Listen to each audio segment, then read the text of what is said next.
ಸೌಲಭ್ಯಕ್ಕೆ ನಗದು ಓಚರ್, ಹಬ್ಬದ ಹಂಗಾಮಿಗೆ ಮುಂಗಡ ಪಾವತಿ ಯೋಜನೆ ಜಾರಿ, ಕೇಂದ್ರ ಹಣಕಾಸು ಸಚಿವೆ ನಿರ್ಮಲಾ ಸೀತಾರಾಮನ್. ರಾಜಮಾತಾ ವಿಜಯರಾಜೇ ಸಿಂಧಿಯಾ ಜನ್ಮ ಶತಮಾನೋತ್ಸವ ಸ್ಮರಣಾರ್ಥ ₹100 ನಾಣ್ಯ ಬಿಡುಗಡೆ, ದೇಶದ ಏಕತೆ ಅಖಂಡತೆಗೆ ಶ್ರಮಿಸಿದ ಮಹಾನ್ ನಾಯಕಿ, ಪ್ರಧಾನಿ ನರೇಂದ್ರ ಮೋದಿ. ರಕ್ಷಣಾ ಕ್ಷೇತ್ರದ ಬಲವರ್ಧನೆಗೆ ಸಹಕಾರಿಯಾಗುವ 44 ಸೇತುವೆಗಳು ಲೋಕಾರ್ಪಣೆ, ಸೇನಾ ಪಡೆಗಳ ಸುಗಮ ಸಂಚಾರ, ಶಸ್ತ್ರಾಸ್ತ್ರಗಳ ಸಾಗಾಣಿಕೆಗೆ ರಹದಾರಿ, ಸಚಿವ ರಾಜನಾಥ್ ಸಿಂಗ್. ನಾಡಹಬ್ಬ ಮೈಸೂರು ದಸರಾ ಸಮಿತಿ ನಿಯೋಗದಿಂದ ಮುಖ್ಯಮಂತ್ರಿ ಬಿಎಸ್ ಯಡಿಯೂರಪ್ಪ ಭೇಟಿ, ಮಹೋತ್ಸವದಲ್ಲಿ ಪಾಲ್ಗೊಳ್ಳಲು ಅಧಿಕೃತ ಆಹ್ವಾನ. ವಾರ್ತೆಗಳ ವಿವರ. ರಜೆಯ ಪ್ರವಾಸ ಸೌಲಭ್ಯಕ್ಕೆ ನಗದು ಓಚರ್ ಮತ್ತು ಹಬ್ಬದ ಹಂಗಾಮಿಗೆ ವಿಶೇಷ ಮುಂಗಡ ಪಾವತಿ ಯೋಜನೆಯನ್ನು ಕೇಂದ್ರ ಹಣಕಾಸು ಸಚಿವೆ ನಿರ್ಮಲಾ ಸೀತಾರಾಮನ್ ಇಂದು ಪ್ರಕಟಿಸಿದ್ದಾರೆ. ದೇಶದ ಆರ್ಥಿಕ ಸ್ಥಿತಿ ಕುರಿತಂತೆ ದೆಹಲಿಯಲ್ಲಿ ಸುದ್ದಿಗೋಷ್ಠಿಯಲ್ಲಿ ಮಾತನಾಡಿದ ಸಚಿವರು, ಕೋವಿಡ್ ಸಾಂಕ್ರಾಮಿಕದಿಂದ ದೇಶದ ಆರ್ಥಿಕತೆಯ ಮೇಲೆ ಗಂಭೀರ ಪರಿಣಾಮ ಬೀರಿದೆ. ಸರ್ಕಾರ ಬಡವರು ಮತ್ತು ದುರ್ಬಲ ವರ್ಗಗಳ ಕಲ್ಯಾಣಕ್ಕೆ ಅನೇಕ ಕಾರ್ಯಕ್ರಮಗಳನ್ನು ಜಾರಿಗೊಳಿಸಿದೆ. ಈ ಮೂಲಕ ಬಡವರ ಅಗತ್ಯತೆಗಳು ಸ್ವಲ್ಪ ಮಟ್ಟಿಗೆ ನಿವಾರಣೆಯಾಗಿವೆ. ಆದರೆ ಗ್ರಾಹಕ ಬೇಡಿಕೆಯನ್ನು ಹೆಚ್ಚಿಸುವುದು ಇಂದಿನ ಅಗತ್ಯವಾಗಿದೆ. ಈ ನಿಟ್ಟಿನಲ್ಲಿ 2 ಪ್ರಮುಖ ಯೋಜನೆಗಳನ್ನು ಪ್ರಕಟಿಸಲಾಗುತ್ತಿದೆ. ಎಲ್ಟಿಸಿ ನಗದು ಓಚರ್ ಸೌಲಭ್ಯ ಮುಂದಿನ ವರ್ಷದ ಮಾರ್ಚ್ 31ರವರೆಗೆ ಅನ್ವಯಿಸಲಿದೆ ಎಂದರು.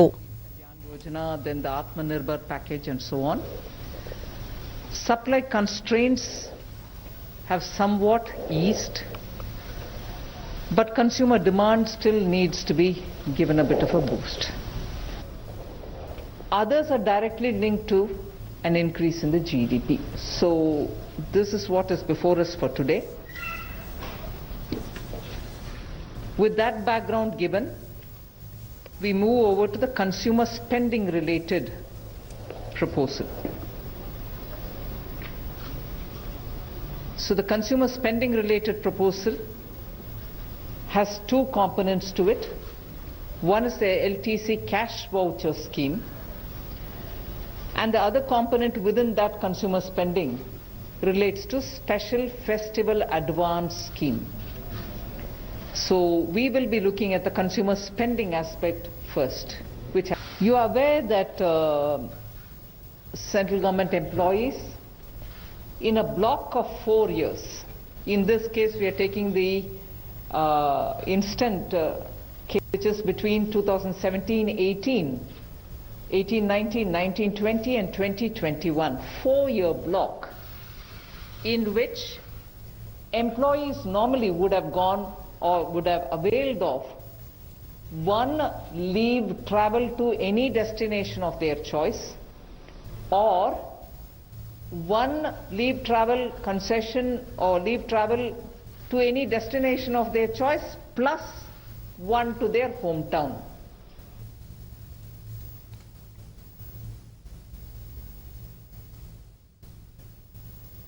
You can't cash with it, but you can spend it in anything that you want to spend it on. The spending will have to be done by 31st March. ಕೇಂದ್ರ ಹಣಕಾಸು ಸಚಿವರಾದ ನಿರ್ಮಲಾ ಸೀತಾರಾಮನ್ ಪತ್ರಿಕಾಗೋಷ್ಠಿಯ ನೇರ ಪ್ರಸಾರ ದೆಹಲಿಯಿಂದ. Government, and this any transaction that you do with the RuPay card automatically obviously will have to be only in digital mode, so that obviously tax revenue can be generated by that buying and selling. ದೇಶದ ಆರ್ಥಿಕ ಪರಿಸ್ಥಿತಿಯ ಮೇಲೆ ಕೋವಿಡ್-19ರ ಪರಿಣಾಮ ಕುರಿತಾದ ಪತ್ರಿಕಾಗೋಷ್ಠಿ ಕೇಂದ್ರ ಹಣಕಾಸು ಸಚಿವರು ದೆಹಲಿಯಲ್ಲಿ ಆಯೋಜಿಸಿರುವಂತಹ ಪತ್ರಿಕಾಗೋಷ್ಠಿಯ ನೇರ ಪ್ರಸಾರ. दूसरा पार्ट जो है वो भारत में जिस तरह से त्योहारों का सीजन भी आ रहा है, तो स्पेशल फेस्टिवल एडवांस स्कीम भी लेकर आई है सरकार. स्पेशल मैं इसलिए कह रहा हूं, विशेष किस लिए है, क्योंकि जब 7वां पे कमीशन आया था उसमें एडवांस का कोई प्रावधान नहीं था. इससे पूर्व 6 पे कमीशन में 4500 रुपए मिलते थे, लेकिन इस बार माननीय वित्त मंत्री जी ने 10,000 रुपए का प्रावधान उसमें किया है और ये इंटरेस्ट फ्री एडवांस होगा.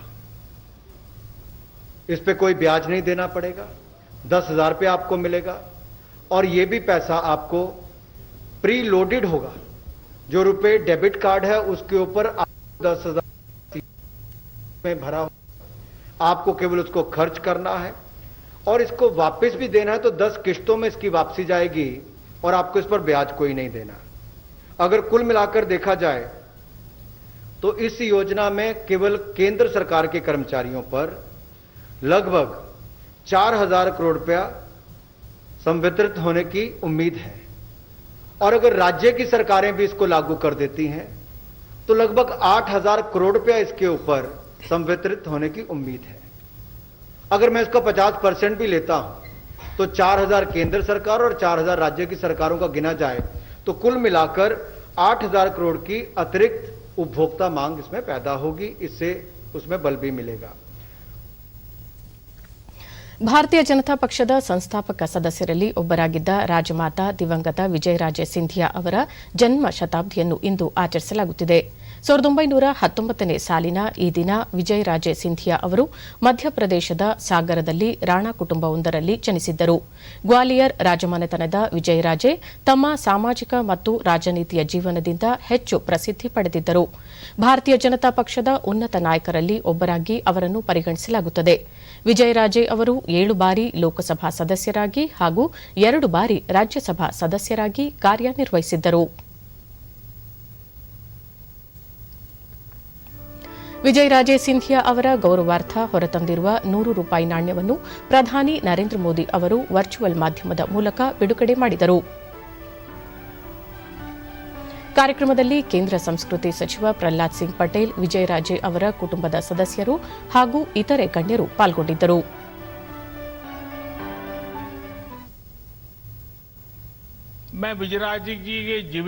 ಪ್ರಧಾನಿ ನರೇಂದ್ರ ಮೋದಿ ರಾಜಮಾತೆ ವಿಜಯರಾಜೆ ಸಿಂಧಿಯಾ ಸರಳತೆ, ಮಮಕಾರಕ್ಕೆ ಪ್ರತಿರೂಪವಾಗಿದ್ದರು. ರಾಜಮನೆತನದಲ್ಲಿ ಜನಿಸಿದ್ದರೂ ಬಡವರು, ಜನಸಾಮಾನ್ಯರ ಕಣ್ಣೀರು ಮತ್ತು ನೋವು ನಲಿವಿಗೆ ಸ್ಪಂದಿಸಿ ಅವರೊಂದಿಗೆ ಜೀವಿಸುತ್ತಿದ್ದರು. ವಿದೇಶಿ ವಸ್ತ್ರ ತ್ಯಜಿಸುವ ತುರ್ತು ಪರಿಸ್ಥಿತಿ ಸೇರಿದಂತೆ ರಾಮಮಂದಿರ ಆಂದೋಲನದವರೆಗೂ ಅವರು ಸಕ್ರಿಯವಾಗಿ ಪಾಲ್ಗೊಂಡಿದ್ದರು. ಅವರ ಇಡೀ ಜೀವನದಲ್ಲಿ ಸಂಸ್ಕಾರ, ಸೇವೆ, ಸ್ನೇಹ ಸಂಬಂಧವನ್ನು ಕಾಣಬಹುದಾಗಿದೆ.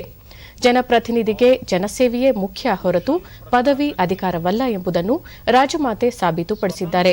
ಅವರು ಜನಸೇವೆಗಾಗಿ ಅನೇಕ ಉನ್ನತ ಸ್ಥಾನಗಳನ್ನು ತಿರಸ್ಕರಿಸಿದ್ದರು ಎಂದರು. ದೇಶದ ಏಕತೆ ಮತ್ತು ಅಖಂಡತೆಗಾಗಿ ಕಾಶ್ಮೀರದಲ್ಲಿ ಸಂವಿಧಾನದ 370ನೇ ವಿಧಿ ರದ್ದುಪಡಿಸುವ ಕನಸನ್ನು ರಾಜಮಾತೆ ಹೊಂದಿದ್ದರು.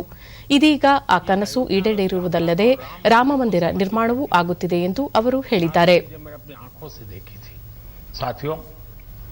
राजमाता विजयाराजे सिंधिया जी के सपनों को पूरा करने के लिए हम सभी को मिलकर इसी गति से आगे बढ़ना है. सशक्त, सुरक्षित, समृद्ध भारत उनका सपना था. उनके इस सपनों को हम आत्मनिर्भर भारत की सफलता से पूरा करेंगे. ಈ ಮಧ್ಯೆ ಕರ್ನಾಟಕದಿಂದ ಮುಖ್ಯಮಂತ್ರಿ ಬಿಎಸ್ ಯಡಿಯೂರಪ್ಪ ಸೇರಿದಂತೆ ಹಲವು ಗಣ್ಯರು ವಿಡಿಯೋ ಕಾನ್ಫರೆನ್ಸ್ ಮೂಲಕ ಕಾರ್ಯಕ್ರಮದಲ್ಲಿ ಭಾಗಿಯಾಗಿದ್ದರು.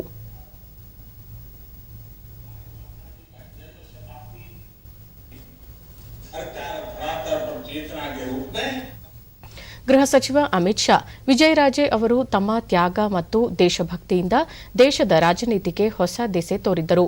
ಅವರ ಸಮರ್ಪಣಾ ಮನೋಭಾವ ವಂದನೀಯ. ವಿಚಾರ ಮತ್ತು ಸಿದ್ಧಾಂತದ ಅದ್ವಿತೀಯ ಪ್ರತಿರೂಪದಂತಿದ್ದ ವಿಜಯರಾಜೆ ಅವರಿಗೆ ಅಂತಿಮ ನಮನ ಸಲ್ಲಿಸುತ್ತೇನೆ ಎಂದು ಟ್ವೀಟ್ ಸಂದೇಶದಲ್ಲಿ ತಿಳಿಸಿದ್ದಾರೆ. ಕೇಂದ್ರ ವಾರ್ತಾ ಮತ್ತು ಪ್ರಸಾರ ಖಾತೆ ಸಚಿವ ಪ್ರಕಾಶ್ ಜಾವಡೇಕರ್ ರಾಜಸ್ವಿ ಜೀವನವನ್ನು ತ್ಯಾಗ ಮಾಡಿ ಸಂಪೂರ್ಣ ಬದುಕನ್ನು ಸಾಮಾನ್ಯ ಜನರ ಸೇವೆಗೆ ಮುಡುಪಾಗಿಟ್ಟಿದ್ದ ವಿಜಯರಾಜೆ ಅವರು ತ್ಯಾಗ ಮತ್ತು ಸಮರ್ಪಣಾ ಮನೋಭಾವದ ಪ್ರತಿರೂಪದಂತಿದ್ದರು. ಅವರ ಜೀವನ ನಮ್ಮೆಲ್ಲರಿಗೂ ಪ್ರೇರಣೆಯಾಗಿದೆ ಎಂದು ಟ್ವೀಟ್ನಲ್ಲಿ ತಿಳಿಸಿದ್ದಾರೆ. ಗಡಿ ರಸ್ತೆಗಳ ನಿರ್ಮಾಣ ಸಂಸ್ಥೆ ಬಿಆರ್ಒ 7 ರಾಜ್ಯಗಳು ಹಾಗೂ ಕೇಂದ್ರಾಡಳಿತ ಪ್ರದೇಶಗಳಲ್ಲಿ ನಿರ್ಮಿಸಿರುವ 44 ಸೇತುವೆಗಳನ್ನು ಇಂದು ರಕ್ಷಣಾ ಸಚಿವ ರಾಜನಾಥ್ ಸಿಂಗ್ ಅವರು ವಿಡಿಯೋ ಕಾನ್ಫರೆನ್ಸ್ ಮೂಲಕ ಲೋಕಾರ್ಪಣೆಗೊಳಿಸಿದರು. ಜಮ್ಮು ಕಾಶ್ಮೀರದಲ್ಲಿ 10, ಲದ್ದಾಖ್ನಲ್ಲಿ 8, ಹಿಮಾಚಲ ಪ್ರದೇಶದಲ್ಲಿ 2, ಪಂಜಾಬ್ನಲ್ಲಿ 4, ಉತ್ತರಾಖಂಡ್ನಲ್ಲಿ 8, ಅರುಣಾಚಲ ಪ್ರದೇಶದಲ್ಲಿ 8 ಹಾಗೂ ಸಿಕ್ಕಿಂನಲ್ಲಿ 4 ಸೇತುವೆಗಳನ್ನು ಬಿಆರ್ಒ ನಿರ್ಮಿಸಿದೆ. ತವಾಂಗ್ಗೆ ಸಂಪರ್ಕ ಕಲ್ಪಿಸುವ ನೆಚಿಪು ಪ್ರದೇಶದ ಸುರಂಗ ಮಾರ್ಗ ನಿರ್ಮಾಣಕ್ಕೂ ಸಚಿವರು ಇದೇ ವೇಳೆ ಶಿಲಾನ್ಯಾಸ ನೆರವೇರಿಸಿದರು.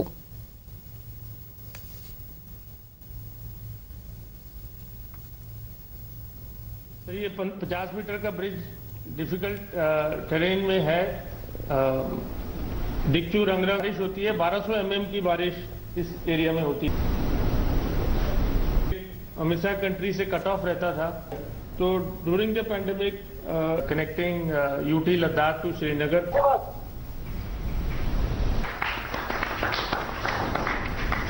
सात राज्यों तथा केंद्र शासित प्रदेशों ಈ ಸಂದರ್ಭದಲ್ಲಿ ರಾಜನಾಥ್ ಸಿಂಗ್ ಈ ನೂತನ ಸೇವೆಗಳು ಅಭಿವೃದ್ಧಿ ಮತ್ತು ಸಂಪರ್ಕದ ಹೊಸ ಯುಗದ ಪ್ರಾರಂಭಕ್ಕೆ ಕಾರಣವಾಗಲಿವೆ.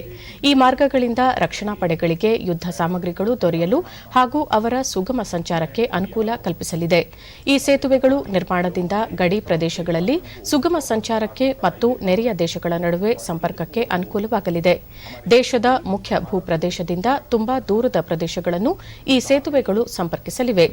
ಸೇತುವೆಗಳು ಬಿಆರ್ಒ ನಿಗದಿತ ವೇಳೆಗಿಂತ ಮುಂಚೆ ಉತ್ತಮ ಗುಣಮಟ್ಟದೊಂದಿಗೆ ಸೇತುವೆಗಳನ್ನು ನಿರ್ಮಿಸಿವೆ ಎಂದರು. आज हमारा देश हर क्षेत्र में कोविड-19 के कारण उपजी अनेक समस्याओं का समान रूप से सामना कर रहा है। वह चाहे कृषि हो या अर्थव्यवस्था, उद्योग हो या सुरक्षा व्यवस्था, सभी इससे गहरे प्रभावित हुए हैं। ಹಣಕಾಸು ಸಚಿವೆ ನಿರ್ಮಲಾ ಸೀತಾರಾಮನ್ ಅಧ್ಯಕ್ಷತೆಯಲ್ಲಿ ದೆಹಲಿಯಲ್ಲಿಂದು ಸರಕು ಮತ್ತು ಸೇವಾ ತೆರಿಗೆ ಜಿಎಸ್ಟಿ ಮಂಡಳಿಯ 43ನೇ ಸಭೆ ನಡೆಯಲಿದೆ. ವಿಡಿಯೋ ಕಾನ್ಫರೆನ್ಸ್ ಮೂಲಕ ಸಭೆಯಲ್ಲಿ ಭಾಗವಹಿಸಲಿರುವ ಹಣಕಾಸು ಸಚಿವರು ಆಯಾ ರಾಜ್ಯಗಳಿಗೆ ಪಾವತಿಗೆ ಬಾಕಿ ಇರುವ ಜಿಎಸ್ಟಿ ಪರಿಹಾರ ಹಂಚಿಕೆ ಕುರಿತು ಚರ್ಚೆ ನಡೆಸುವ ಸಾಧ್ಯತೆಯಿದೆ. ಹಣಕಾಸು ಖಾತೆ ರಾಜ್ಯ ಸಚಿವ ಅನುರಾಗ್ ಠಾಕೂರ್ ಮತ್ತು ರಾಜ್ಯಗಳು ಹಾಗೂ ಕೇಂದ್ರಾಡಳಿತ ಪ್ರದೇಶಗಳ ಹಣಕಾಸು ಸಚಿವರು ಮತ್ತು ಇತರೆ ಹಿರಿಯ ಅಧಿಕಾರಿಗಳು ಈ ಸಭೆಯಲ್ಲಿ ಭಾಗವಹಿಸಲಿದ್ದಾರೆ. ಕಳೆದ ಬಾರಿ ನಡೆದ ಸಭೆಯ ಸಂದರ್ಭದಲ್ಲಿ ಜಿಎಸ್ಟಿ ಅನುಷ್ಠಾನ ಅಥವಾ ಕೋವಿಡ್-19ನಿಂದಾಗಿ ಎಲ್ಲಾ ರಾಜ್ಯಗಳ ಸರಕು ಮತ್ತು ಸೇವೆಗಳ ತೆರಿಗೆ ಆದಾಯದಲ್ಲಿ ಕಡಿತಗೊಂಡಿದ್ದು, ಯಾವುದೇ ರಾಜ್ಯ ಈ ನಷ್ಟಕ್ಕೆ ಪರಿಹಾರ ಪಡೆಯುವುದರಿಂದ ವಂಚಿತವಾಗದು ಎಂದು ನಿರ್ಮಲಾ ಸೀತಾರಾಮನ್ ಭರವಸೆ ನೀಡಿದ್ದರು. ನಾಡಹಬ್ಬ ಮೈಸೂರು ದಸರಾಕ್ಕೆ ಜಿಲ್ಲಾಡಳಿತ ವತಿಯಿಂದ ಮುಖ್ಯಮಂತ್ರಿಗಳಿಗೆ ಇಂದು ಅಧಿಕೃತವಾಗಿ ಆಹ್ವಾನ ಪತ್ರಿಕೆಯನ್ನು ನೀಡಲಾಯಿತು. ಈ ಸಂದರ್ಭದಲ್ಲಿ ಉಪಮುಖ್ಯಮಂತ್ರಿ ಗೋವಿಂದ ಕಾರಜೋಳ, ಮೈಸೂರು ಜಿಲ್ಲಾ ಉಸ್ತುವಾರಿ ಸಚಿವ ಎಸ್ಟಿ ಸೋಮಶೇಖರ್, ಶಾಸಕ ರಾಮದಾಸ್ ಸೇರಿದಂತೆ ಮತ್ತಿತರರು ಉಪಸ್ಥಿತರಿದ್ದರು.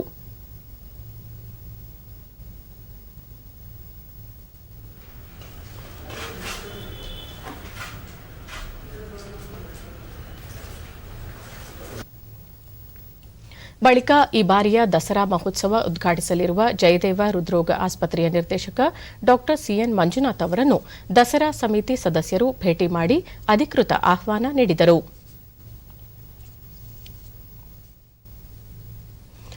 ಮುಖ್ಯಮಂತ್ರಿ ಬಿಎಸ್ ಯಡಿಯೂರಪ್ಪ ಅವರು ತಮ್ಮ ಸಂಪುಟದ ಕೆಲ ಸಹೋದ್ಯೋಗಿಗಳಿಗೆ ಖಾತೆಗಳನ್ನು ಮರು ಹಂಚಿಕೆ ಮಾಡಿದ್ದು, ಉಪಮುಖ್ಯಮಂತ್ರಿ ಗೋವಿಂದ ಕಾರಜೋಳ ಬಳಿ ಇದ್ದ ಸಮಾಜ ಕಲ್ಯಾಣ ಇಲಾಖೆಯ ಜವಾಬ್ದಾರಿಯನ್ನು ಬಿ ಶ್ರೀರಾಮುಲು ಅವರಿಗೆ ನೀಡಿದ್ದಾರೆ.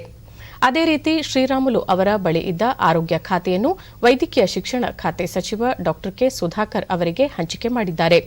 ಈ ಕುರಿತು ರಾಜ್ಯಪಾಲ ವಜೂಭಾಯಿ ವಾಲಾ ಅಧಿಕೃತ ಆದೇಶವನ್ನು ಹೊರಡಿಸಿದ್ದಾರೆ.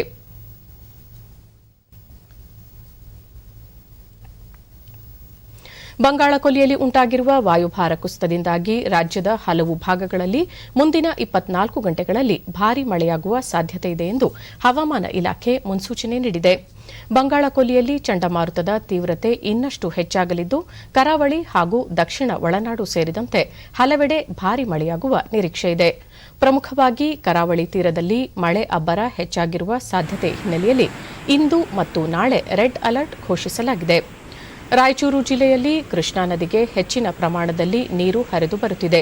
ಕೃಷ್ಣಾ ನದಿ ವ್ಯಾಪ್ತಿಯಲ್ಲಿ ಕಳೆದ ಕೆಲವು ದಿನಗಳಿಂದ ಸುರಿಯುತ್ತಿರುವ ಮಳೆಯಿಂದಾಗಿ ಯಾದಗಿರಿ ಜಿಲ್ಲೆಯ ನಾರಾಯಣಪುರ ಜಲಾಶಯಕ್ಕೆ 80,000 ಕ್ಯೂಸೆಕ್ ನೀರು ಹರಿದು ಬರುತ್ತಿದ್ದು, ಜಲಾಶಯದಿಂದ 1.16 ಲಕ್ಷ ಕ್ಯೂಸೆಕ್ ನೀರನ್ನು ಹೊರಬಿಡಲಾಗಿದೆ.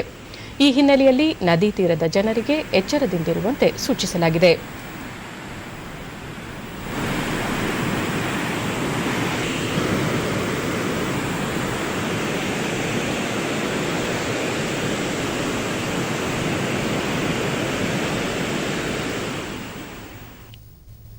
ಕಳೆದ ಕೆಲ ದಿನಗಳಿಂದ ರಾಜ್ಯದ ವಿವಿಧೆಡೆ ಭಾರೀ ಮಳೆಯಾಗುತ್ತಿರುವ ಹಿನ್ನೆಲೆಯಲ್ಲಿ ಕೊಪ್ಪಳ ಜಿಲ್ಲೆಯ ಹಲವು ಭಾಗಗಳಲ್ಲಿ ಜನಜೀವನ ಅಸ್ತವ್ಯಸ್ತಗೊಂಡಿದೆ. ನಿನ್ನೆ ರಾತ್ರಿಯಿಂದ ಸುರಿಯುತ್ತಿರುವ ಧಾರಾಕಾರ ಮಳೆಗೆ ಜಿಲ್ಲೆಯ ಬಹುತೇಕ ನದಿಗಳು ಅಪಾಯ ಮಟ್ಟ ಮೀರಿ ಹರಿಯುತ್ತಿವೆ. ಜಿಲ್ಲೆಯ ಹಿರೇಹಳ್ಳ ಜಲಾಶಯ ಭರ್ತಿಯಾಗಿದ್ದು ಹೆಚ್ಚುವರಿ 30,000 ಕ್ಯೂಸೆಕ್ನಷ್ಟು ನೀರನ್ನು ಜಲಾಶಯದಿಂದ ಹೊರಬಿಡಲಾಗಿದೆ. ಇದರಿಂದ ಕೋಳೂರಿನಲ್ಲಿ ನಿರ್ಮಿಸಿರುವ ಬ್ರಿಡ್ಜ್ ಕಮ್ ಬ್ಯಾರೇಜ್ ಕುಸಿದು ಬಿದ್ದಿದ್ದು ಈ ಭಾಗದ ರೈತರಲ್ಲಿ ಆತಂಕ ಉಂಟಾಗಿದೆ.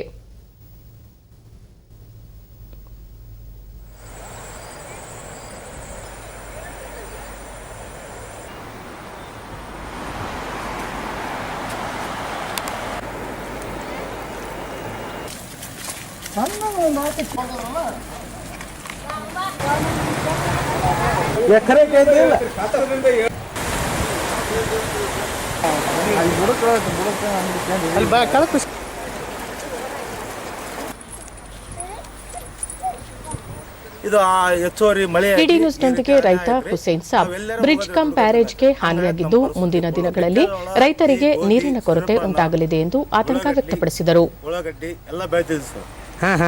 ಹಿಂಗಾಗಿದ್ಕ ಈ ಸಲ ನಾವ್ ಏನು ಮಾಡಂತಾಗಿಲ್ಲ. 6 ಪೀಕ್ ತೆಗಿತಿದ್ವಿ ಸರ್. 6 ತಿಂಗಳಿಗೊಂದು ಪೀಕ್ ತೆಗಿತೀವಿ. ಈಗ ಏನಾಗೈತೆ ಪರಿಸ್ಥಿತಿ? ಎಲ್ಲ ಏನೈತೆ ಅಧಿಕಾರಿ ಬಂದು ಅಷ್ಟು ಎಲ್ಲ ಇದು ಮಾಡಿದ್ರೆ ಮಾತ್ರ ಆಗ್ತದೆ, ಇಲ್ಲಕ್ಕೆ ಆಗಂಗಿಲ್ಲ ಸರ್. ರೈತ ಮಹಿಳೆ ಸುವರ್ಣ ಮಳೆಯ ಪ್ರಮಾಣ ಹೆಚ್ಚಾಗಿದ್ದು ಅಪಾರ ಪ್ರಮಾಣದ ಬೆಳೆ ನಾಶವಾಗುವ ಸಾಧ್ಯತೆ ಇದೆ ಎಂದು ತಿಳಿಸಿದರು. ಬಾಳ ಆಗಿತ್ರಿ, ಮೊದ್ಲ ಸ್ವಲ್ಪ ಇತ್ರಿ ನೀರಾವರಿ. ಈಗ 4 ವರ್ಷದಿಂದ ಬಾಳ ಜನ ಅದನ್ನ ನಂಬ್ಕೊಂಡಿದ್ರಿ. ಮಳಿನ ಆಗೈತ್ರಿ, ನೀರನ್ನು ಬಿಟ್ಟಾರಿ ಜನ ಏಳೆ ಬಿಟ್ಟಾರ ಬಿಡ್ರಿ. ಮತ್ತೆ ಇದೆಲ್ಲ ತೆಪ್ಪ ಬಂದ್ ಬಿಟ್ಟಿದ್ದೇನ್ ಪ್ರಾಬ್ಲಮ್ ಏನಿಲ್ರಿ. ಅದ ನೀರ್ ಬರುವಂಗ ಬಂದೈತ್ರಿ, ಮತ್ತೆ ಮಳಿನೂ ಜಾಸ್ತಿ ಆಗೈತ್ರಿ. ಹಂಗಾಗಿ ಮೊದ್ಲ ತೆಳಗಡೆ ಹೊಡೆದೈತ್ರಿ, ಈ ನಿನ್ನೆ ಮಾತ್ರ ಮ್ಯಾಗಡೆ ಹೊಡೆದೈತ್ರಿ. ಸ್ಥಳೀಯರಾದ ರಮೇಶ್ ಬ್ರಿಡ್ಜ್ ಕಮ್ ಬ್ಯಾರೇಜ್ ಕುಸಿತದಿಂದ ಈ ಭಾಗದ ರೈತರಿಗೆ ನೀರಿನ ಕೊರತೆ ಉಂಟಾಗಲಿದೆ ಎಂದು ಆತಂಕ ವ್ಯಕ್ತಪಡಿಸಿದರು. ಅಂಚಿನವರೆಗೂ ನೀರು ನಿಲ್ತಾ ಇತ್ತು. ಈಗ ಈ ವರ್ಷ ಮಾತ್ರ ಈ ನಿನ್ನೆ ಆದಂತ ಈ ಘಟನೆಯಿಂದ ಸಂಪೂರ್ಣವಾಗಿ ಈ ಒಂದು ಚೆಕ್ ಡ್ಯಾಮ್ ನಲ್ಲಿ ಒಂದು ಸ್ವಲ್ಪನೂ ನೀರು ನಿಲ್ಲದಂತೆ ಕೊಚ್ಚಿ ಹೋಗಿದೆ. ಇದರಿಂದ ಇಲ್ಲಿರುವ ರೈತರಿಗೆ ಸಾಕಷ್ಟು ತೊಂದರೆ ಆಗಿದೆ ಮತ್ತು ಮುಂದಿನ ಜೀವನ ಹೇಗಪ್ಪ ಅನ್ನೋ ಒಂದು ಚಿಂತೆಯಲ್ಲಿ ಎಲ್ಲಾ ರೈತರುಗಳು ನಾವು ಇವತ್ತು ಪರಿತಪಿಸುವಂತಾಗಿದೆ, ಚಿಂತೆ ಮಾಡುವಂತಾಗಿದೆ ಅಂತ. ತಹಶೀಲ್ದಾರ್ ಜೆಬಿ ಮಜ್ಜಿಗಿ ಹೆಚ್ಚುವರಿ ನೀರಿನಿಂದ ಬ್ರಿಡ್ಜ್ ಕಮ್ ಬ್ಯಾರೇಜ್ ಕುಸಿದಿದೆ, ಶೀಘ್ರದಲ್ಲೇ ಸೂಕ್ತ ಕ್ರಮ ಕೈಗೊಳ್ಳಲಾಗುವುದು ಎಂದು ಮಾಹಿತಿ ನೀಡಿದರು. ಅದರಿಂದ ರೈತರ ಜಮೀನಿಗೂ ಕೂಡ ಡ್ಯಾಮೇಜ್ ಆಗಿದೆ, ಮಣ್ಣು ಸಮೇತ ಹೆಚ್ಚಲು ಕೊರಕಲಾಗಿದೆ. ಅದಕ್ಕೆ ಏನು ರೈತರಿಗೆ ಸರ್ಕಾರದ ಏನು ಆದೇಶ ಏನಿದೆ NDRF ಗೈಡ್ಲೈನ್ಸ್ ಪ್ರಕಾರ ಪರಿಶೀಲನೆ ಮಾಡಿ ಅವರು ಸೂಕ್ತ ಪರಿಹಾರ. ಭಾರತ ಮತ್ತು ಚೈನಾ ನಡುವೆ ಕಮಾಂಡರ್ಗಳ ಮಟ್ಟದ 7ನೇ ಸುತ್ತಿನ ಮಾತುಕತೆ ವಾಸ್ತವ ನಿಯಂತ್ರಣ ರೇಖೆಯ ಚುಶುಲ್ನಲ್ಲಿಂದು ನಡೆಯಲಿದೆ. ಭಾರತದ ಕಡೆಯ ಈ ಪ್ರದೇಶದಲ್ಲಿ ನಡೆಯಲಿರುವ ಮಾತುಕತೆಯಲ್ಲಿ ಉಭಯ ದೇಶಗಳ ಗಡಿಯಲ್ಲಿ ಶಾಂತಿ ಮತ್ತು ಸುರಕ್ಷತೆಯನ್ನು ಕಾಪಾಡುವ ಕ್ರಮಗಳನ್ನು ರೂಪಿಸುವ ಕುರಿತು ಚರ್ಚಿಸಲಾಗುತ್ತದೆ. ಲೆಫ್ಟಿನೆಂಟ್ ಜನರಲ್ ಹರೀಂದರ್ ಸಿಂಗ್ ಮತ್ತು ಅವರ 14 ಉತ್ತರಾಧಿಕಾರಿ ಲೆಫ್ಟಿನೆಂಟ್ PGK ಮೆನನ್ ಅವರು ಭಾರತದ ನಿಯೋಗವನ್ನು ಮುನ್ನಡೆಸಲಿದ್ದಾರೆ. ಪ್ರಮುಖವಾಗಿ ಭಾರತ ಚೈನಾ ಗಡಿಯಲ್ಲಿನ ಉದ್ವಿಗ್ನ ಪರಿಸ್ಥಿತಿಯನ್ನು ಮಾತುಕತೆಯ ಮೂಲಕ ತಿಳಿಯಾಗಿಸುವ ಪ್ರಯತ್ನ ಇದಾಗಿದೆ. ಬಿಹಾರ ವಿಧಾನಸಭಾ ಚುನಾವಣೆಗೆ ಎನ್ಡಿಎ ಮೈತ್ರಿಕೂಟದಿಂದ ನಿನ್ನೆ ಗಯಾದಲ್ಲಿ ಪ್ರಚಾರ ರ್ಯಾಲಿಗೆ ಬಿಜೆಪಿ ಅಧ್ಯಕ್ಷ JP ನಡ್ಡಾ ಚಾಲನೆ ನೀಡಿದರು. ಈ ಸಂದರ್ಭದಲ್ಲಿ ಅವರು ಎನ್ಡಿಎ ಸರ್ಕಾರದಲ್ಲಿ ಉತ್ತಮ ಆಡಳಿತದಿಂದ ಸಮಾಜದ ಎಲ್ಲಾ ವರ್ಗಗಳಿಗೆ ಅನುಕೂಲಕರವಾಗಿದೆ. ನೂತನವಾಗಿ ಜಾರಿಗೆ ತರಲಾಗಿರುವ ಕೃಷಿ ಕಾಯ್ದೆಗಳು ರೈತರ ಹಿತಾಸಕ್ತಿಯನ್ನು ಒಳಗೊಂಡಿವೆ ಮತ್ತು ಈ ಕಾಯ್ದೆಗಳು ಕೃಷಿಕನ ಆದಾಯ ದ್ವಿಗುಣವಾಗಲು ನೆರವಾಗಲಿವೆ ಎಂದು ಹೇಳಿದರು. ಈ ಮುನ್ನ ಜಾತಿ ಮತ್ತು ಧರ್ಮದ ಆಧಾರದ ಮೇಲೆ ಚುನಾವಣೆಗಳು ನಡೆಯುತ್ತಿದ್ದವು. ಆದರೆ ಎನ್ಡಿಎ ಸರ್ಕಾರದ ಆಡಳಿತ ಬಂದ ನಂತರ ಜನತೆಯ ಹಿತದೃಷ್ಟಿಯಿಂದ ಚುನಾವಣೆಗಳು ನಡೆಯುವಂತಾಗಿದೆ. ಉತ್ತಮ ಆಡಳಿತಕ್ಕೆ ಜನತೆ ಮತ ನೀಡಬೇಕು ಎಂದು ಮನವಿ ಮಾಡಿದ ಅವರು ಬಿಹಾರ ಮುಖ್ಯಮಂತ್ರಿ ನಿತೀಶ್ ಕುಮಾರ್ ಅವರಿಗೆ ಮತ್ತಷ್ಟು ಬಲ ತುಂಬುವಂತೆ ಕರೆ ನೀಡಿದರು. ಬಿಹಾರ ವಿಧಾನಸಭಾ ಚುನಾವಣೆಗೆ 46 ಅಭ್ಯರ್ಥಿಗಳ ಮತ್ತೊಂದು ಪಟ್ಟಿಯನ್ನು ಬಿಜೆಪಿ ನಿನ್ನೆ ಬಿಡುಗಡೆ ಮಾಡಿದೆ. ಪ್ರಧಾನಿ ನರೇಂದ್ರ ಮೋದಿ ಅಧ್ಯಕ್ಷತೆಯಲ್ಲಿ ನಡೆದ ಪಕ್ಷದ ಕೇಂದ್ರೀಯ ಚುನಾವಣಾ ಸಮಿತಿ ಸಭೆಯಲ್ಲಿ ಈ ಆಯ್ಕೆ ಮಾಡಲಾಗಿದೆ. ರಾಜ್ಯದ ಸಚಿವ ನಂದಕಿಶೋರ್ ಯಾದವ್ ಅವರು ಪಾಟ್ನಾ ಸಾಹಿಬ್ ಕ್ಷೇತ್ರದಿಂದ ಸ್ಪರ್ಧಿಸಲಿದ್ದಾರೆ. ಹಾಲಿ ಶಾಸಕ ನಿತಿನ್ ನವೀನ್ ಬಂಕಿಪುರ ಹಾಗೂ ಮಾಜಿ ಸಂಸದ ಓಂ ಪ್ರಕಾಶ್ ಶಿವಾನ್ ಕ್ಷೇತ್ರದಿಂದ ಮತ್ತು ಜಂಬರ್ಪುರ್ನಿಂದ ನಿತೇಶ್ ಮಿಶ್ರಾ ಸ್ಪರ್ಧಿಸಲಿದ್ದಾರೆ. ಬಿಹಾರ ವಿಧಾನಸಭೆಗೆ 3 ಹಂತಗಳಲ್ಲಿ ಚುನಾವಣೆ ನಡೆಯಲಿದ್ದು ಇದೇ 28ರಂದು ನಡೆಯಲಿರುವ ಮೊದಲ ಹಂತದ ಚುನಾವಣೆಗೆ ನಾಮಪತ್ರ ಹಿಂಪಡೆಯಲು ಇಂದು ಕೊನೆಯ ದಿನವಾಗಿದೆ. ಈ ಹಂತದಲ್ಲಿ ಒಟ್ಟು 71 ಕ್ಷೇತ್ರಗಳಿಗೆ ಮತದಾನ ನಡೆಯಲಿದೆ.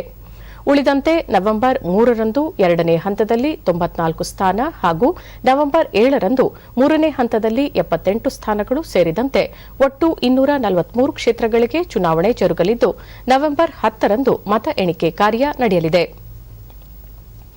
ಜನರ ಸಹಯೋಗ ಇಲ್ಲದೆ ಕೋವಿಡ್-19 ಎಂಬ ಮಹಾಮಾರಿಯ ವಿರುದ್ಧ ಹೋರಾಡಲು ಸಾಧ್ಯವಿಲ್ಲ ಎಂದು ಕೇಂದ್ರ ಆರೋಗ್ಯ ಮತ್ತು ಕುಟುಂಬ ಕಲ್ಯಾಣ ಸಚಿವ ಡಾ ಹರ್ಷವರ್ಧನ್ ಅಭಿಪ್ರಾಯಪಟ್ಟಿದ್ದಾರೆ.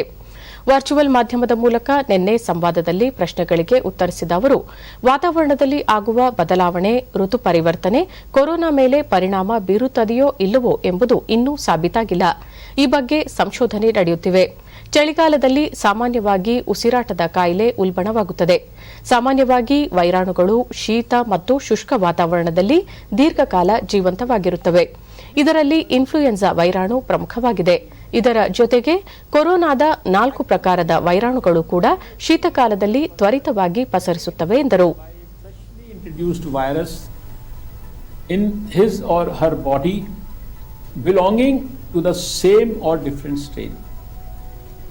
As I had informed earlier also, ICMR is commissioning a study to understand the true burden of reinfected cases, and the results will be shared in a couple of weeks. पर्यावरण में होने वाले किसी बदलाव का असर कोरोना के संक्रमण पर पड़ता है या नहीं? ಹಬ್ಬಗಳ ಪರ್ವದ ಸಂದರ್ಭದಲ್ಲಿ ಪ್ರತಿಯೊಬ್ಬರೂ ವೈಭವೋಪೇತವಾಗಿ ಈ ಸಂದರ್ಭದಲ್ಲಿ ಹಬ್ಬ ಆಚರಿಸುವುದು ಸೂಕ್ತವಲ್ಲ. ಪ್ರತಿಯೊಬ್ಬರೂ ಮಾಸ್ಕ್ ಧರಿಸಿ 2 ಗಜ ಅಂತರ ಕಾಪಾಡಿಕೊಂಡು ಕರನೈರ್ಮಲ್ಯದಂತಹ ಮುನ್ನೆಚ್ಚರಿಕಾ ಕ್ರಮಗಳನ್ನು ಪಾಲಿಸೋಣ ಎಂದರು. इस सर्दी के मौसम में यह देखा गया है कि प्रदूषण बढ़ने पर सांस की बीमारियां बढ़ जाती हैं. सामान्य रूप से वायरस ठंड और शुष्क जलवायु में लंबे समय तक जीवित रहते हैं. इनमें इन्फ्लुएंजा वायरस प्रमुख है. इसके अलावा कोरोना के 4 अन्य प्रकार के वायरस भी हैं जो सर्दियों में तेजी से फैलते हैं. इसलिए कोरोना वायरस के संक्रमण से बचने के साथ साथ आप कोरोना से बचाव के लिए सभी जरूरी व्यवहारों का पालन अवश्य करें. द फेलूदा पेपर स्ट्रिप ದೇಶದಲ್ಲಿ ಕಳೆದ 24 ಗಂಟೆಗಳಲ್ಲಿ ಹೊಸದಾಗಿ 66,732 ಕೋವಿಡ್-19 ಪ್ರಕರಣಗಳು ದೃಢಪಟ್ಟಿವೆ. ಇದರೊಂದಿಗೆ ಒಟ್ಟು ಸೋಂಕಿತರ ಸಂಖ್ಯೆ 71,20,538ಕ್ಕೆ ಏರಿಕೆಯಾಗಿದೆ. ಈವರೆಗೆ 61,49,000 ಕೊರೋನಾ ಸೋಂಕಿತರು ಗುಣಮುಖರಾಗಿದ್ದು, ಸುಮಾರು 8,61,853 ಸಕ್ರಿಯ ಪ್ರಕರಣಗಳಿವೆ. ಕೊರೋನಾ ಸೋಂಕಿನಿಂದ ಗುಣಮುಖರಾದವರ ಸಂಖ್ಯೆಯಲ್ಲಿ ಭಾರತ ಸುಧಾರಣೆಯತ್ತ ಸಾಗಿದ್ದು, ಚೇತರಿಕೆಯ ಪ್ರಮಾಣ 86%ರಷ್ಟಿದೆ. ಒಟ್ಟು 1,09,150 ಮಂದಿ ಮೃತಪಟ್ಟಿದ್ದಾರೆ. ಮರಣ ದರ 1.53ರಷ್ಟಿದೆ ಎಂದು ಕೇಂದ್ರ ಆರೋಗ್ಯ ಮತ್ತು ಕುಟುಂಬ ಕಲ್ಯಾಣ ಸಚಿವಾಲಯ ತಿಳಿಸಿದೆ. ಕೋವಿಡ್ ಲಸಿಕೆ ಸಿದ್ದಗೊಂಡ ನಂತರ ಆಕ್ಟ್ ಆಕ್ಸಿಲರೇಟರ್ ಮತ್ತು ಅದರ ಪಾಲುದಾರರು ಒಪ್ಪಿದ ತತ್ವಗಳ ಆಧಾರದ ಮೇಲೆ ಹಂಚಿಕೆ ಮಾಡಲಾಗುವುದು ಎಂದು ವಿಶ್ವ ಆರೋಗ್ಯ ಸಂಸ್ಥೆ ಮುಖ್ಯಸ್ಥ ಟೆಡ್ರೋಸ್ ಅಧನಾಮ್ ಘೆಬ್ರೆಯೆಸಸ್ ಹೇಳಿದ್ದಾರೆ. ಸುರಕ್ಷಿತ ಮತ್ತು ಪರಿಣಾಮಕಾರಿ ಕೋವಿಡ್ ಲಸಿಕೆಗಳು ಒಮ್ಮೆ ಸಿದ್ದಗೊಳ್ಳುತ್ತಿದ್ದಂತೆಯೇ ಆದ್ಯತೆ ಅನುಸಾರ ಪೂರೈಕೆ ಮಾಡಲಾಗುವುದು. ಅಗತ್ಯವಿರುವ ಹಾಗೂ ದುರ್ಬಲ ವ್ಯಕ್ತಿಗಳನ್ನು ಮೊದಲು ರಕ್ಷಿಸಲಾಗುವುದು. ಲಸಿಕೆಯನ್ನು ಸೂಕ್ತ ರೀತಿಯಲ್ಲಿ ವಿತರಣೆ ಮಾಡಲಾಗುವುದು ಎಂದು ತಿಳಿಸಿದ್ದಾರೆ. ಜಾಗತಿಕವಾಗಿ ಯುರೋಪ್ ಮತ್ತು ಆಫ್ರಿಕಾದ 90%ಕ್ಕಿಂತಲೂ ಹೆಚ್ಚಿನ ಜನಸಂಖ್ಯೆಯನ್ನು ಪ್ರತಿನಿಧಿಸುವ 170ಕ್ಕೂ ಹೆಚ್ಚು ದೇಶಗಳು ಇಲ್ಲಿಯವರೆಗೆ ಕೋವ್ಯಾಕ್ಸ್ ಸೌಲಭ್ಯ ಪಡೆದುಕೊಳ್ಳಲು ಸೇರ್ಪಡೆಯಾಗಿವೆ ಎಂದು ವಿಶ್ವ ಆರೋಗ್ಯ ಸಂಸ್ಥೆ ಮುಖ್ಯಸ್ಥರು ತಿಳಿಸಿದರು.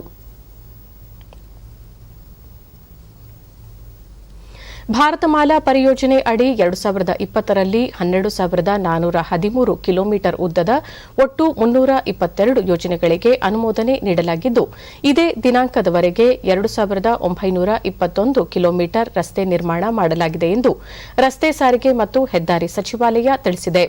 ಭಾರತಮಾಲಾ ಪರಿಯೋಜನೆಯ ಮೊದಲ ಹಂತದ ಯೋಜನೆಯಡಿ ಎನ್ಎಚ್ಟಿಪಿ ಮಾರ್ಗದಲ್ಲಿ ಬಾಕಿ ಉಳಿದಿರುವ 10,000 ಕಿಲೋಮೀಟರ್ ಸೇರಿದಂತೆ ಸುಮಾರು 34,800 ಕಿಲೋಮೀಟರ್ ರಸ್ತೆ ಅಭಿವೃದ್ಧಿಗೆ 5,35,000 ಕೋಟಿ ರೂಪಾಯಿ ಅಂದಾಜು ಮಾಡಲಾಗಿದೆ ಎಂದು ತಿಳಿಸಿದೆ. ಭಾರತಮಾಲಾ ಪರಿಯೋಜನೆ ಹೆದ್ದಾರಿ ವಲಯದ ವ್ಯಾಪ್ತಿಯ ಕಾರ್ಯಕ್ರಮವಾಗಿದ್ದು ಆರ್ಥಿಕ ಕಾರಿಡಾರ್ಗಳು, ಅಂತರ ಕಾರಿಡಾರ್ಗಳು ಮತ್ತು ಸಂಪರ್ಕ ಮಾರ್ಗಗಳು, ರಾಷ್ಟೀಯ ಕಾರಿಡಾರ್ಗಳ ಸಾಮರ್ಥ್ಯ ವರ್ಧನೆ, ಗಡಿ ಮತ್ತು ಅಂತಾರಾಷ್ಟೀಯ ಸಂಪರ್ಕ ರಸ್ತೆಗಳು, ಕರಾವಳಿ ಮತ್ತು ಬಂದರು ಸಂಪರ್ಕ ರಸ್ತೆಗಳು ಹಾಗೂ ಹಸಿರು ವಲಯ ಎಕ್ಸ್ಪ್ರೆಸ್ ರಸ್ತೆಗಳ ಸಮರ್ಥ ಮಧ್ಯಸ್ಥಿಕೆಯ ಮೂಲಕ ನಿರ್ಣಾಯಕ ಮೂಲಸೌಕರ್ಯದ ಕಂದಕವನ್ನು ತುಂಬಿ ದೇಶಾದ್ಯಂತ ಸರಕು ಮತ್ತು ಪ್ರಯಾಣಿಕರ ಸಂಚಾರದ ಗರಿಷ್ಠ ಸಾಮರ್ಥ್ಯ ವರ್ಧನೆಗೆ ಗಮನ ಹರಿಸುತ್ತಿದೆ.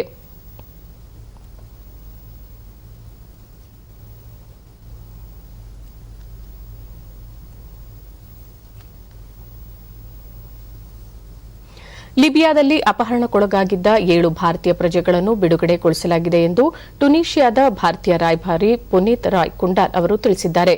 ಗುಜರಾತ್, ಆಂಧ್ರಪ್ರದೇಶ, ಬಿಹಾರ ಮತ್ತು ಉತ್ತರ ಪ್ರದೇಶ ಮೂಲದ 7 ಕಾರ್ಮಿಕರನ್ನು ಸೆಪ್ಟೆಂಬರ್ 14ರಂದು ಲಿಬಿಯಾದ ಅಶ್ವರಿಫ್ನಿಂದ ಅಪಹರಿಸಲಾಗಿತ್ತು. ಇದೀಗ ಅಪಹರಣಕ್ಕೊಳಗಾದವರನ್ನು ಸುರಕ್ಷಿತವಾಗಿ ತಾಯ್ನಾಡಿಗೆ ಕಳುಹಿಸುವ ಬಗ್ಗೆ ಟುನೀಷಿಯಾದಲ್ಲಿರುವ ಭಾರತೀಯ ರಾಯಭಾರ ಕಚೇರಿ ಮಾತುಕತೆ ನಡೆಸುತ್ತಿದೆ ಎಂದು ವಿದೇಶಾಂಗ ಸಚಿವಾಲಯದ ಮೂಲಗಳು ತಿಳಿಸಿವೆ.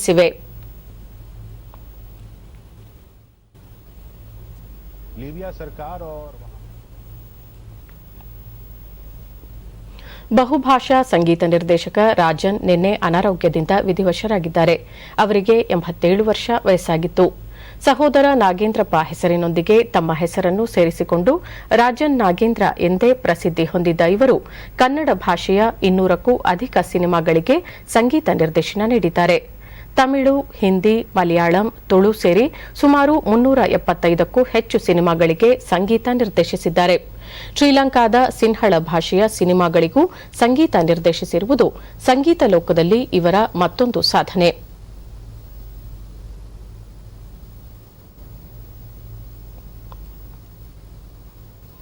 ಮುಖ್ಯಮಂತ್ರಿ ಬಿಎಸ್ ಯಡಿಯೂರಪ್ಪ ಚಿತ್ರರಸಿಕರು ಎಂದೆಂದೂ ಮರೆಯಲಾಗದ ನೂರಾರು ಸುಮಧುರ ಗೀತೆಗಳ ಮೂಲಕ ರಾಜನ್ ಅವರು ನಮ್ಮೊಂದಿಗೆ ಸದಾ ನೆನಪಿನಲ್ಲಿರುತ್ತಾರೆ.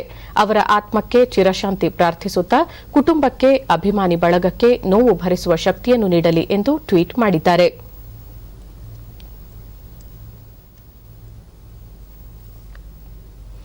ಪ್ಯಾರಿಸ್ನಲ್ಲಿ ನಡೆದ French open grand slam tennis ಟೂರ್ನಿಯ ಪುರುಷರ ಸಿಂಗಲ್ಸ್ ವಿಭಾಗದಲ್ಲಿ ಸ್ಪೇನ್ನ ರಾಫೆಲ್ ನಡಾಲ್ ಪ್ರಶಸ್ತಿ ಗೆದ್ದುಕೊಂಡಿದ್ದಾರೆ.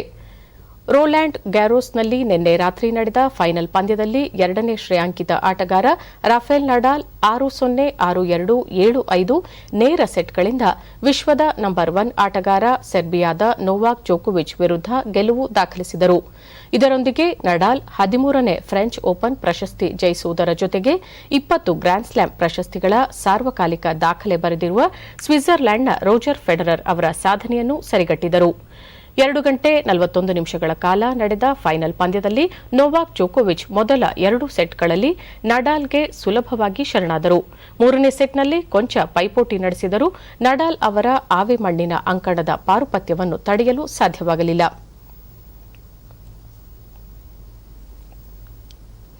ಭಾರತ ಫುಟ್ಬಾಲ್ ತಂಡದ ಮಾಜಿ ನಾಯಕ ಬೆಂಗಳೂರು ಮೂಲದ ಕಾರ್ಲ್ಟನ್ ಚಾಪ್ಮನ್ ಇಂದು ಬೆಳಗ್ಗೆ ನಿಧನರಾದರು. ಅವರಿಗೆ 49 ವರ್ಷ ವಯಸ್ಸಾಗಿತ್ತು. ನಿನ್ನೆ ರಾತ್ರಿ ತೀವ್ರ ಎದೆನೋವು ಕಾಣಿಸಿಕೊಂಡ ಹಿನ್ನೆಲೆಯಲ್ಲಿ ಆಸ್ಪತ್ರೆಗೆ ದಾಖಲಿಸಲಾಯಿತಾದರೂ ಚಿಕಿತ್ಸೆ ಫಲಿಸದೆ ನಿಧನರಾದರು. 1991ರಿಂದ 2001ರ ನಡುವೆ ಅವರು ಭಾರತ ತಂಡವನ್ನು ಪ್ರತಿನಿಧಿಸಿದ್ದರು. ಪ್ರತಿಷ್ಠಿತ ಸಂತೋಷ್ ಟ್ರೋಫಿ ಫುಟ್ಬಾಲ್ ಟೂರ್ನಿಯಲ್ಲಿ ಕರ್ನಾಟಕ ಅಲ್ಲದೆ ಪಂಜಾಬ್ ಮತ್ತು ಪಶ್ಚಿಮ ಬಂಗಾಳ ಪರ ಸಹ ಆಡಿದ್ದರು. 1993ರಲ್ಲಿ ಈಸ್ಟ್ ಬೆಂಗಾಲ್ ಕ್ಲಬ್ ತಂಡವನ್ನು ಸೇರಿಕೊಂಡಿದ್ದ ಅವರು ಐ ಲೀಗ್ ಮತ್ತು 2ನೇ ಡಿವಿಷನ್ ಸೇರಿದಂತೆ ಅನೇಕ ಪ್ರಮುಖ ಟೂರ್ನಿಗಳಲ್ಲಿ ಉತ್ತಮ ಪ್ರದರ್ಶನ ನೀಡಿ ಗಮನ ಸೆಳೆದಿದ್ದರು. 1997ರ ದಕ್ಷಿಣ Asian football federation gold cup ಟೂರ್ನಿಯಲ್ಲಿ ಕೊಚ್ಚಿ ಕ್ಲಬ್ ತಂಡ ಪ್ರಶಸ್ತಿ ಗೆಲ್ಲುವಲ್ಲಿಯೂ ಪ್ರಮುಖ ಪಾತ್ರ ವಹಿಸಿದ್ದರು.